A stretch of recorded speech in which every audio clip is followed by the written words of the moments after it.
৭ই জানুয়ারি পিকনিক থেকে ঘুরে আসার পর তেমন কিছু খাবার দাবার ভালো লাগেনি, তাই পিকনিকের ফিল নিতে নিজেই নিজেকে ট্রিট দিলাম ভেজ ফ্রাইড রাইস আর চিলি চিকেন দিয়ে। তো এখানে বিনস ছিল, গাজর ছিল, ক্যাপসিকাম, মাশরুম, কাঁচা লঙ্কা আর কিশমিশ। তো এখানে ভাতটা হচ্ছিল। কাদের কাদের আমাদের এরকম ভিডিও ভালো লাগে অবশ্যই তারা আমাদের চ্যানেলটিকে সাবস্ক্রাইব করে নাও, আরও অনেক ভালো ভালো ভিডিও আসছে। এটা তো ফ্রাইড রাইস, চিলি চিকেনের ভিডিওটা পরের ভিডিওতে আসবে।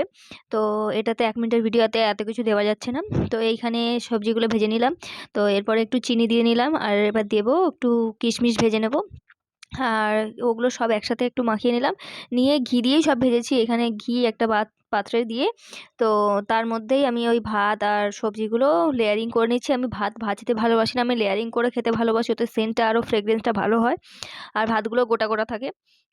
তো তারপরেই খেতে শুরু করে দিয়েছিলাম। চিলি চিকেনের ভিডিও আসছে, অবশ্যই সাবস্ক্রাইব করে নাও, লাইক করে নাও। আজকের মতো এইটুকু, নমস্কার।